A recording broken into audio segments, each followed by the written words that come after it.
সুপ্রিয় দর্শক শ্রোতা, আমি নিজামুল বিপুল দেশবার্তা টকশো থেকে আপনাদের সবাইকে স্বাগত জানাচ্ছি। যে জায়গা থেকে অনুষ্ঠান দেখবেন সবার প্রতি শুভেচ্ছা এবং শুভকামনা।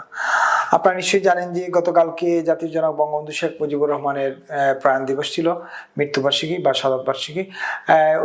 1975 সালের 15 আগস্ট বঙ্গবন্ধু শেখ মুজিবুর রহমান এবং তার পরিবারের সদস্যদেরকে নির্মমভাবে হত্যা করেছিল সামরিক বাহিনী।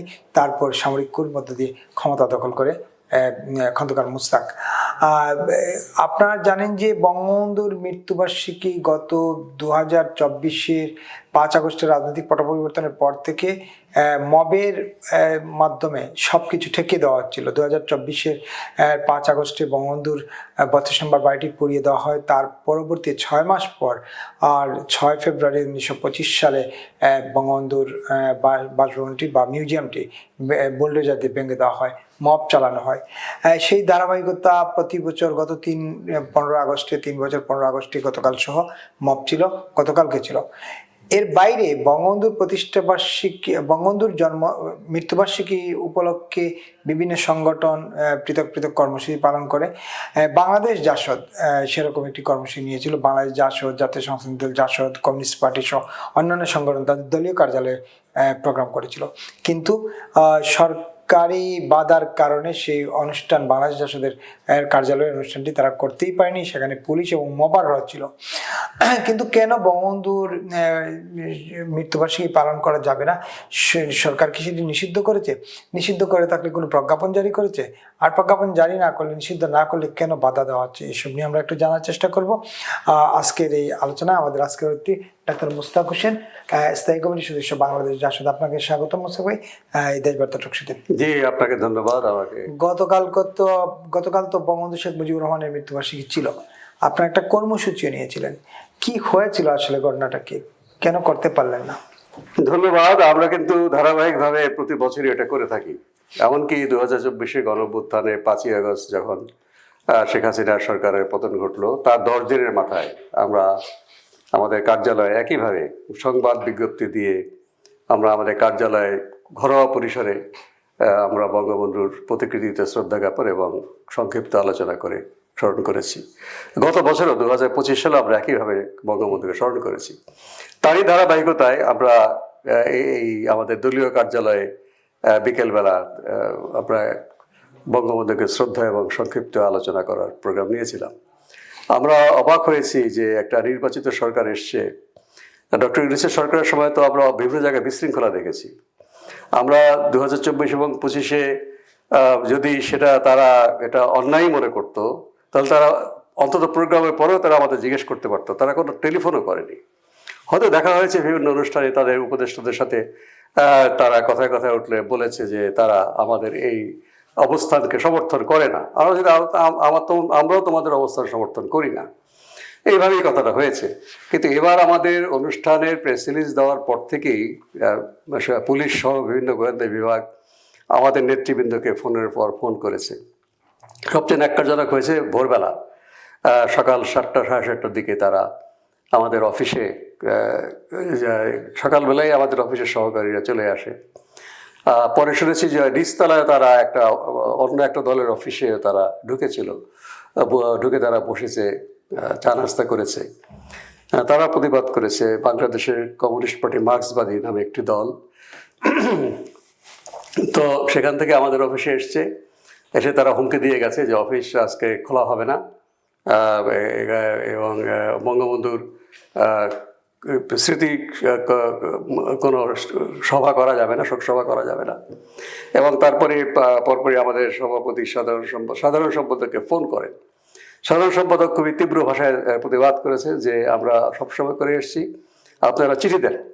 সাধারণ সম্পাদক বলেছিলেন যে আপনারা আমাদেরকে চিঠির মাধ্যমে কোন আইনে এটা বন্ধ হবে সেটা লেখান। তো সাধারণ সম্পাদক আমাকে ফোন করেন এবং তিনি স্বরাষ্ট্রমন্ত্রী সালাউদ্দিনের ফোন করতে বলেন। আমি তাকে বলি আপনি স্বরাষ্ট্রমন্ত্রীকে ফোন করুন। স্বরাষ্ট্রমন্ত্রীকে তিনি ফোন করেছিলেন, তিনি ধরতে পারেননি হয়তো, আমি ফোন করলাম। আমি পেয়ে যাই তাকে ফোনে এবং তাকে বললাম যে আমাদের কর্মসূচি আজকে, পুলিশ কেন এইভাবে আমাদেরকে বিরক্ত করছে। উনি জানালেন যে এটা তো করা নিষেধ। আমি বললাম এটা করা নিষেধ কোন আইনে? আমরা 2024 এবং 25-এ একই অনুষ্ঠান করেছি। নিষেধ হলে মিটিংয়ের আগে বা পরে বা মিটিং চলাকালীন আমরা তাদের বাধার সম্মুখীন হতাম, আমরা তাদের কোনো টেলিফোনও পাইনি। এখন নির্বাচিত সরকার, আমরা সবাই স্বাগত জানিয়েছি। এই সময় এই ধরনের তো খুবই অনভিজ্ঞত। তখন তিনি জানালেন যে আপনারা কেন করছেন, আওয়ামী লীগের দুঃশাসনের প্রতিবাদই তো জাসদের জন্ম। বলে হ্যাঁ, সেটা তো সেই ইতিহাস আছে। আমরা 1975-এর 15ই আগস্টে যেভাবে বঙ্গবন্ধুকে হত্যা করা হয়েছে সপরিবারে, এই তীব্র নিন্দা সবাই করেছে এবং আমি আশা করি বিএনপিও সেই হত্যাকাণ্ড সমর্থন করে না। এবং বঙ্গবন্ধু তো শুধু 72-75-এর তার শাসন নিয়ে আমরা তীব্র প্রতিবাদে আমরা আলাদা হয়ে জাসদ গঠন করেছি, কিন্তু স্বাধীনতা সংগ্রাম থেকে মুক্তিযুদ্ধ এবং তার দেশের প্রত্যাবর্তন সব কিছুর সাথে আমরা জড়িত ছিলাম। আজকে বঙ্গবন্ধু না থাকলে সিরাজুল আলম খান, আসাম আব্দুর রব বা আমাদের যারা মুক্তিযুদ্ধের নেতা তারাও থাকেন না, মেজর জিয়াউর রহমানও থাকেন না। কাজে মেজর জিয়াউর রহমান যিনি স্বাধীনতার ঘোষণাটা পাঠ করেছিলেন, তিনি তো বঙ্গবন্ধুর নামে করেছিলেন। কাজে বঙ্গবন্ধুকে আমরা কেন স্মরণ করবো না? এই বিষয়ে তিনি কোনো মন্তব্য করেননি। তা আমরা বললাম যে আমরা কিন্তু অনুষ্ঠান করব। তো উনি বললেন যে আপনার কথা তো আমি শুনলাম, যুক্তিগুলো শুনলাম, আমি কথা বলবো, তবে আমি কথা দিতে পারছি না কি হবে। আমি কথা দিতে পারুন বা না পারুন, আমি ওর সাথে তুমি করে বলি। আমাদের বিশ্ববিদ্যালয়ের ছাত্র রাজনীতি আমাদের কনিষ্ঠ ছিলেন, তো আমরা কিন্তু আমাদের প্রোগ্রাম করব। এখন যদি কোনো সিদ্ধান্ত হয় সেটা জানাতে পারো। তো এরপরে তিনি আর ফোন করেননি। তো আমি বাংলাদেশ জাসদ কার্যালয়ে বিকাল 3টের দিকে চলে যাই, যে আগে থেকে গিয়ে পরিস্থিতিকে যেন শান্ত থাকে এবং আমরা শান্তিপূর্ণভাবে পালন করতে। তখন পুলিশ ছিল না, কিন্তু আমি অফিসে আসার 15 মিনিটের ভিতরে পুলিশ চলে আসে। সম্ভবত গোয়েন্দা বিভাগ খবর দিয়েছে যে আমি অফিসে প্রবেশ করেছি। তারা তখন থেকেই চাপ সৃষ্টি শুরু করে। আমরা বলেছি আমরা একটা শান্তিপূর্ণ প্রোগ্রাম করেছি, আপনাদের স্বরাষ্ট্রমন্ত্রীর সঙ্গে কথা বলেছি, তিনি আমাকে কোনো উত্তর দেননি। অনেক বাদানুবাদ করে তখন তারা বললো যে আমাদের স্বরাষ্ট্রমন্ত্রীর মেসেজ তো আমরা কোনো পাইনি, তিনি তো আমাদের পুলিশ কমিশনারকে বলবেন। তিনি আমাদের বলেন পুলিশ কমিশনার অফিস থেকে আমাদের কাছে কোনো নেই। তারা বেলা 4টা থেকে তারা বলা শুরু করে আপনার অফিস ছেড়ে দিন, অফিস ছেড়ে দিন। এখানে আমাদের অফিস সহকারীকে বলছে যে তালা মেরে দাও। আপনি তাকে হুকুম দেওয়ার কে? আর আমরা অফিস ছাড়বো না, আমরা স্বেচ্ছায় অফিস ছাড়বো না। আপনারা আমাদের অফিসে বসে আছেন, দখল করে বসে আছেন, আমাদের কর্মীদেরকে আসতে দিচ্ছেন না, সাংবাদিকদেরকে আসতে দিচ্ছেন না, এবং আমরা স্বেচ্ছায় অফিস ত্যাগ করব না। তো ইতিমধ্যেই সাংবাদিকরা উঁকুঝুঁকি মারা শুরু করেছে। তারা সাংবাদিকরা দলবদ্ধ হয়ে প্রায় 5টার দিকে, 5টা একটু আগে তারা পুলিশের বাধা ডিঙিয়ে তারা অফিসে প্রবেশ করে। তখন আমি যে রুমে ছিলাম সেটা আমাদের দপ্তরের কক্ষ। আমাদের সভা হওয়ার কথা ছিল আমাদের সামনে, যে আমাদের সম্মানিত সভাপতি যেখানে বসেন সেখানে আমরা চেয়ার গুছিয়ে রেখেছি। বঙ্গবন্ধুর প্রতিকৃতি সেখানে নিয়ে যাব সেই পরিকল্পনা। তো পুলিশ সেখানে বসেছিল, এই রুম ছেড়ে দেয়। সাংবাদিকদের সামনে আমি কথা বলি এবং ইতিমধ্যেই আমাদের সভাপতি জনাব শরীফুল আম্বিয়া পরিস্থিতির কোনো গুরুতর অবনতি হবে সেটা তিনি করতে নিষেধ করেছিলেন এবং বললেন যে সভাটা স্থগিত করে দাও। তাই বললাম যে বিকেল 5টার আগে আমি স্থগিত করব না, আপনার নির্দেশ আমি পালন করব। আর সম্ভবত সরকারের বিভিন্ন মহল তাকেও চাপ সৃষ্টি করেছে এবং দলের সভাপতি হিসেবে তিনি হয়তো ভেবেছেন যদি কোনো রকম ক্ষয়ক্ষতি হয় সেটা ঠিক হবে না ইত্যাদি। তো বিকেল 5টার সময় সাংবাদিকরা প্রবেশ করে, আমাদের দলের কিছু কর্মী প্রবেশ করে। শেষ মুহূর্ত পর্যন্ত কিন্তু 5টার আগে পুলিশের চাপে শেষ পর্যন্ত 3জন কর্মী আমার সাথে ছিলেন, আর বাকি থেকে তারা কৌশলে তাদের চেয়ার থেকে উঠিয়ে দেয়, সেই চেয়ারে তারা বসেছিলেন। মানে আমাদের অফিসে আমরা তিনটা চেয়ার, আর বাকি চেয়ারগুলোতে তারা বসেছিলেন, আর আরেকটা রুমে তো তারা বসেই ছিলেন। তো ইতিমধ্যেই একটা ফেসবুকে ছবি দিয়ে আমরা পুলিশ দখল করে বসে আছে আমাদের সভাস্থল, এটা দিয়ে তারা খুব উত্তেজিত হয় যে আপনারা এই ছবি কেন দিলেন। বলে ছবিতে আপনার সমস্যা কি? আপনারা যে আমাদের এখানে এসছেন, এখন সাংবাদিকরা আসছে, তারা কি ছবি তুলছে না? ছবি তোলাকে নিষিদ্ধ। তাদের একজন পুলিশ পানি খাচ্ছিলেন, এই ছবিটা উঠেছে। তারা বলেন তো আরো ভালো, আপনারা তো আমাদের সাথে যুদ্ধংদেহী ভাব দেখাচ্ছেন, এই ছবি তো তোলা হয়নি। আপনি পানি খাচ্ছেন অর্থাৎ আপনি রিল্যাক্স অবস্থায় আছেন, আমরা আপনি আপনাদের মারমুখী ছবি তো আমরা দেইনি বা ছবি তোলা হয়নি। পুলিশ তারা মারমুখীও ছিল। হ্যাঁ, তারা রীতিমতো আমার সঙ্গে মানে হয়তো পুলিশের যারা এসছেন তারা আমার পূর্ব পরিচিত ছিলেন না, তারা জানতেন না, পরে তারা শুনেছেন। হ্যাঁ, যখন আমি স্বরাষ্ট্রমন্ত্রী সালাউদ্দিনের কথা বলেছি তখন তারা খোঁজখবর নিয়েছেন, তখন তারা একটু সংযত হয়। তারপরে আমি বলেছিলাম আমাকে আপনারা গ্রেফতার করে নিয়ে যেতে পারেন, এর আগে আমি এখান থেকে একটু উঠবো না। তারা প্রচণ্ড ভয়ভীতি দেখাবার চেষ্টা করে এবং যে আপনারা যদি আমাদের সমস্ত কর্মীকে এখান থেকে এই কক্ষ ত্যাগ করতে বাধ্য করেন, আমাকে আপনারা কক্ষ ত্যাগ করতে পারবেন না। তো সে খুবই মারমুখী ছিল। সাংবাদিকরা আসার পরে তারা একটু সংযত হয়েছে এবং আমরা সাংবাদিকের সামনে বঙ্গবন্ধুর প্রতি শোক প্রকাশ করেছি এবং যেহেতু আমাদের সভাপতি আমাদের অনুরোধ করেছে স্থগিত করতে আনুষ্ঠানিকভাবে, আমাদের লক্ষ্য ছিল যে আমরা যে কজনই থাকি আমরা করব। শেষ পর্যন্ত সভাপতির অনুরোধে সেটা আমরা করিনি, আমরা পরবর্তী সিদ্ধান্ত বলেছি পরে জানাবো। সাংবাদিকের সামনে আমরা পুরো ঘটনাটা বলেছি, এটা লাইভেও অনেক পত্রিকার অনলাইন এডিশনে তারা সেটি দেখিয়েছে। তো আমরা এটা খুবই মানে এই সরকার তারা যদি পুরনো পথেই হাঁটে, এখানে একজন সাংবাদিক আমাদের প্রশ্ন করেছিল হয়তো সরকারের ভাষ্য যে আপনারা যদি এইভাবে বঙ্গবন্ধু মৃত্যুবার্ষিকী পালন করেন তাহলে আওয়ামী লীগের রাজনীতিতে ফিরে আসাটা এটা সহায়তা হবে। আমি দেখুন, আওয়ামী লীগের রাজনীতি ফিরে আসাটা আমাদের দায়িত্ব না, আওয়ামী লীগের দায়িত্ব। আর যে অজুহাত আপনারা দিচ্ছেন এই অজুহাত কিন্তু আওয়ামী লীগ আমলে আওয়ামী লীগও দিয়েছে। যখন আমরা আওয়ামী লীগ সরকারের বিরুদ্ধে আমরা গণতান্ত্রিক বাম জোট বাংলাদেশ জাসদ কোনো প্রোগ্রাম করতাম, তারা আমাদেরকে ফোন করে বলতো যে আপনারা যে আমাদের বিরুদ্ধে সংগ্রাম করছেন এটা তো বিএনপি জামাতকে রাজনীতিতে আসার পথ প্রশস্ত হবে। তা আমরা বলেছি আমরা আমাদের কাজ করবো, বিএনপি জামাতের কাজ করছে। এই রাজনৈতিক প্রক্রিয়া ছাড়া একে তো আপনারা মোকাবেলা করতে পারবেন না, আমাদের কেন রাজনীতি করতে দিচ্ছেন না? আওয়ামী লীগ আমলে যেভাবে তারা বলতো যে আমাদের আন্দোলনের পিছনে মুখ লুকিয়ে জামাত শিবির আছে, বিএনপি আছে, ঠিক একই যুক্তি কিন্তু আপনাদের এই সরকার দিচ্ছে যে আমাদের এই বঙ্গবন্ধুকে শ্রদ্ধা বা সরকারের সমালোচনার পিছনে আওয়ামী লীগ মুখ লুকিয়ে আছে। এটা তো খুব হাস্যকর যুক্তি। সেটা সাংবাদিক শুনেছেন, তারা এটা প্রচার করেছেন কিনা জানি না। তো মোট কথা হলো যে দেখুন, এটা খুবই লজ্জাজনক যে আমরা পরপর 2 বছর প্রোগ্রাম করেছি কোনো রকম। হ্যাঁ, বঙ্গবন্ধুর বাসভবনে যারা সাধারণ মানুষ বা আওয়ামী লীগের সমর্থকরা শ্রদ্ধা জানাতে গিয়েছে তাদেরকে তারা হ্যারাস করেছে। এবারে হ্যারাসমেন্টের মাত্রা হয়তো গত 2 বছরের চেয়ে কম ছিল, তারপরেও ধারাটা বজায় আছে। এটা খুবই ন্যাক্কারজনক। হ্যাঁ, আমি এটা পুলিশকে বলেছি যে আপনারা আইনগতভাবে কার্যকলাপ নিষিদ্ধ সংগঠন আওয়ামী লীগের কোনো কর্মী যদি কোথাও একত্র হওয়ার চেষ্টা করে, রাজনৈতিক কার্যকলাপ করার চেষ্টা করে, তাকে আপনারা বাধা দেওয়ার আপনাদের নির্দেশ আছে। কিন্তু এখানে তো কোনো আওয়ামী লীগের সভা হচ্ছে না, এখানে বাংলাদেশ জাসদের সভা হচ্ছে, যারা আমরা গণ অভ্যুত্থানে অংশীদার। তো সেক্ষেত্রে তো আপনার এই আইনটা এখানে প্রযোজ্য না। এমনকি আওয়ামী লীগের কোনো একজন সমর্থকও যদি একা রাস্তা দিয়ে হেঁটে যায় তাকেও আপনারা আটকাতে পারেন না। যদি তারা রাজনৈতিক উদ্দেশ্যে সংগঠিত হয় বা কোনো বিশৃঙ্খলা করে, সেটা আপনারা করতে পারেন। তো আপনারা যে এই কাতারে ফেলে দিচ্ছেন সেটা কিন্তু আপনার জন্য ভালো হবে না। জনগণের সামনে আপনাদের এই চেহারাটা যদি উন্মোচিত হয় তাহলে তারা আগের সরকার চাইতে আপনাদের কোনো পার্থক্য করতে পারবে না। এইভাবে আমরা আমাদের প্রতিক্রিয়া ব্যক্ত করেছি। আজকে আমাদের দলের সভা আছে কার্যালয়ে, আমরা এর বিরুদ্ধে আনুষ্ঠানিক প্রতিবাদ করব। আমরা বিবৃতির মাধ্যমে প্রতিবাদ করেছি। আমরা আজকে আনুষ্ঠানিকভাবে এর মধ্য দিয়ে আসলে সরকার কি বার্তা দিতে চাচ্ছে, তাহলে বঙ্গবন্ধু এদেশে নিষিদ্ধ কিনা পুরোপুরি, সেটাও জিজ্ঞেস করেছি মাননীয় স্বরাষ্ট্রমন্ত্রীর কাছে।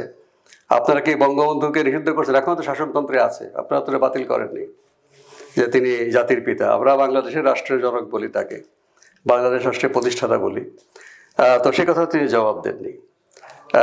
তো এই ধরনের কোনো প্রজ্ঞাপনও নাই, শুধু প্রজ্ঞাপনে আছে যে কার্যক্রম নিষিদ্ধ হয়েছে এক্সিকিউটিভ অর্ডারে তাদেরকে। আওয়ামী লীগের ক্ষেত্রে সেটা তো এই ক্ষেত্রে না।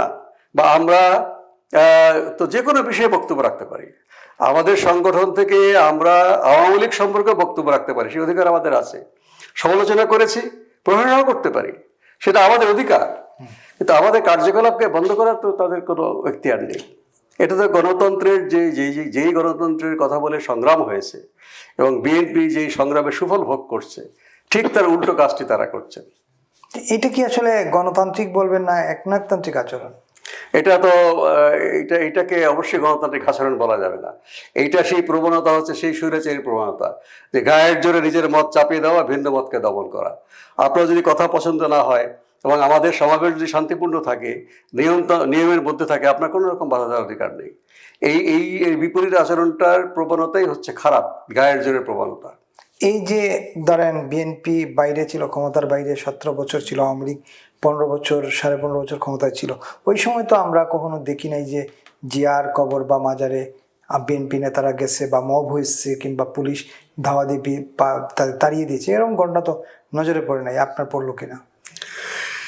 না, তারা জিয়াউর রহমানের বাজারে তারা গিয়েছেন, তবে হ্যাঁ পুলিশ নিয়ন্ত্রণ করার চেষ্টা করেছে মাঝে মাঝে। নিয়ন্ত্রণ এক জিনিস, যখন হয়তো তাদের দেশব্যাপী হরতাল কিংবা কোনো রকম রাজনৈতিক বিক্ষোভ কর্মসূচি থাকে, সেটা নিয়ন্ত্রণ করতে গিয়ে ওই সময় তারা হয়তো, কিন্তু একেবারে কাউকে মাজারে আসতে দেয়নি সেটা হয়নি। হয়তো তারা কম সংখ্যায় হলেও তারা এসছেন, কোনো সময় পুরোটাই এসছেন। কিন্তু এইভাবে একবারে ব্লক করে দেওয়া, সেটা বঙ্গবন্ধুর সমাধি টঙ্গিপাড়াতেও ব্লক করা ছিল, এখনো সিল করা আছে, কেউ যেতে পারছে না। বঙ্গবন্ধু ভবন সিল করা আছে। খুবই ন্যাক্কারজনক ঘটনা। এর সাথে শেখ হাসিনার কোনোই সম্পর্ক নাই। শেখ হাসিনার পিতা ছিলেন বঙ্গবন্ধু, সেটা একটা ঘটনা, কিন্তু সেটা রাজনীতিতে তো শেখ হাসিনার দুষ্কর্মের দায় আপনি কীভাবে বঙ্গবন্ধুর উপর চাপাবেন? হ্যাঁ, বঙ্গবন্ধু শাসন নিয়েও অনেক আমরাই প্রতিবাদ করেছি 72-75 সালে। তো স্বাধীনতা সংগ্রামে বঙ্গবন্ধু তো তার চেয়ে অনেক, তার তুলনায় তার কৃতিত্ব বা তার বাংলাদেশ রাষ্ট্রের প্রতিষ্ঠার বিষয়ে অনেক অবদান। এবং বঙ্গবন্ধুর যে শাসন ছিল, যাকে আমরা সেই শাসনকেও আমরা সমালোচনা করেছি, কঠিন কর্তৃত্ববাদী শাসন ছিল, কিন্তু বঙ্গবন্ধুকে যেভাবে উৎখাত করা হয়েছে তাতে ঘটনাটি ঢেকে গেছে। বঙ্গবন্ধুকে যে নির্মম হত্যাকাণ্ড করা হয়েছে 1975-এর 15ই আগস্ট, তার পরিবার পরিজন, তার দুজন আত্মীয়কে সপরিবারে হত্যা করা হয়েছে, কর্তব্যরত সামরিক এবং পুলিশ বাহিনী সদস্যকে হত্যা করা হয়েছে। এই যে একটা চরম কলঙ্ক, আমাদের বিবৃতিতে বলেছি, এই চরম কলঙ্কজনক ঘটনা, বঙ্গবন্ধুর আমলের যে 72-75-এর শাসনের সমালোচনা, এটাকে প্রায় কবর দিয়ে ফেলেছে। কাজেই সেই ঘটনার নিন্দা এবং প্রতিবাদ চলতেই থাকবে, যেন এই ধরনের ঘটনা না হয়। আপনি বলছিলেন যে আপনি স্বরাষ্ট্রমন্ত্রীকে বলছিলেন আপনারা তো সংবিধান থেকে জাতির পিতা বাদ দেন। জাতির পিতা যদি বাদই দেন, তো বঙ্গবন্ধুকে স্মরণ করতে তো অসুবিধা নাই। হ্যাঁ, তারা জাতির পিতা বঙ্গবন্ধু সব বাদ দিলেও আমরা কেন স্মরণ করতে পারবো না? আজকে অন্যান্যদের স্মরণ করছি না আমরা, কর্নেল আবু তাহের থেকে শুরু করে স্বাধীনতা সংগ্রামের শহীদ কাজী আরিফকে স্মরণ করছি, বিএনপি জিয়াউর রহমানকে স্মরণ করছে, এবং মৌলানা ভাসানীকেও তারা স্মরণ করে, আমরাও করি। কাজে এই স্মরণের বিরুদ্ধে বিশৃঙ্খলার সৃষ্টি, সেটা তো আমাদের সাথে সম্পর্ক নাই সে বিশৃঙ্খলা করার। কাজে একেবারে খোলা যুক্তিতে করেছে, এবং ইতিমধ্যেই বঙ্গবন্ধুকে স্মরণ অন্যান্য দলও করেছে তাদের যার মতো করে। কাজে বঙ্গবন্ধু স্মরণ যদি বিশৃঙ্খলা হয়, তাহলে সেখানে তো শান্তিপূর্ণভাবে প্রোগ্রাম হয়েছে। আমরা গত বছর এবং তার আগের বছর শান্তিপূর্ণভাবে বঙ্গবন্ধুকে স্মরণ করেছি। আপনার কি মনে হচ্ছে যে এইসব কর্মকাণ্ডের কারণে যে একপক্ষীয় রাজনীতি, মানে মুক্তিযুদ্ধ বিরোধী পক্ষের রাজনীতি এস্টাবলিশ হচ্ছে এখন? না, মুক্তিযুদ্ধের বিরোধী পক্ষ রাজনীতি এস্টাবলিশ এত সরলভাবে আমরা দেখি না। তারা এটা দিয়ে তারা, আমি জানি না যে নির্বাচিত বিএনপি সরকারের কৌশলটা কি। তারা যদি অন্তর্বর্তী সরকারের যে কৌশল, যেটা স্বাধীনতা যারা বিরুদ্ধাচরণ করেছে তাদের দ্বারা প্রাধান্য ছিল ডক্টর ইউনূসের সরকার, তারাই ডিকটেট করতো, কিন্তু সেই রকম ডিকটেশন থেকে মুক্তি চাই বলে আমরা জনগণের রায় চেয়েছি, এবং জনগণের রায় কিন্তু বিএনপি, তারা কিন্তু নির্বাচনের সময় বা তারও আগে থেকে তারা মুক্তিযুদ্ধের পক্ষে অনেক কথা বলেছে। মুক্তিযুদ্ধের চেতনা, অসাম্প্রদায়িক চেতনা, ৭১-এর রাজাকারদের বিরুদ্ধে তাদের বক্তব্য, এবং সেই রায়ের অবমাননা করলো। কিন্তু তারা যে নির্বাচনে জয়লাভ করেছে মুক্তিযুদ্ধ চেতনা সম্পন্ন জনগণের ভালোবাসা নিয়ে, তাদের সমর্থন নিয়ে, সেই রায়কে তারা অপমান করেছে আজকে আমাদের বাংলাদেশ জাসদকে এই বঙ্গবন্ধুর মৃত্যুবার্ষিকী পালন করতে না দিয়ে। আপনি বলছেন রায়কে অপমান, ওই ভোটের সবসময় তো খালি আওয়ামী লীগকে দায়ী করা হয় যে আওয়ামী লীগ মুক্তিযুদ্ধ বিক্রি করলো, তাই এই নির্বাচনে তো বিএনপি মুক্তিযুদ্ধকে সেল করলো। হ্যাঁ, তারা মুক্তিযুদ্ধের কথা বলেছে এবং জনগণকে আহ্বান জানিয়েছে, আপনারা পাকিস্তান চান না স্বাধীন বাংলাদেশ চান, আপনারা কি চাঁদ তারা খচিত পাকিস্তানের পতাকা চান নাকি লাল সবুজের পতাকা চান, আপনারা কি ৭১ রাজাকারদের পক্ষে ভোট দেবেন নাকি ৭১ মুক্তিযোদ্ধা জিয়াউর রহমানের পক্ষে ভোট দেবেন, এই বলে করে তারা জনগণকে সমর্থন চেয়েছে এবং জনগণ তাদেরকে রায় দিয়েছে। কাজে এটা তো তারা খুবই, হ্যাঁ আপনি বলেছেন যে আওয়ামী লীগকে হ্যাঁ আওয়ামী লীগের রাজনীতিতে মুক্তিযুদ্ধ থাকতে পারে, আবারটাও থাকবে। তা আওয়ামী লীগের সমালোচনা হচ্ছে এইটা নাম দিয়ে তারা যে প্রচণ্ড অত্যাচার, বিশেষ করে জুলাই ম্যাসাকার তারা করেছে, সেটার সমালোচনা আছে, সেটা থাকবে। কিন্তু মুক্তিযুদ্ধের কথা তো শুধু আওয়ামী লীগের বিষয় না, বিএনপি বলছে, ইদানিক জামাত ইসলামীও দেখলাম নাকি তাদের নেতার বাড়িতে বঙ্গবন্ধু ৭ই মার্চের বক্তৃতা এসব দিয়ে তারা ছবি প্রদর্শনী করেছে। কাজে মুক্তিযুদ্ধ সবার, আর এখন কে কীভাবে ব্যবহার করে, রাজনীতিগতভাবে ইতিবাচক রাজনীতির জন্য ব্যবহার করলে কোনো ক্ষতি নেই, কিন্তু নেতিবাচকভাবে ব্যবহার, সেটা আওয়ামী লীগই করুক, বিএনপি করুক, জামাত করুক বা আমরাও যদি করি, সেটা অন্যায়, সেটা তো ঠিক না।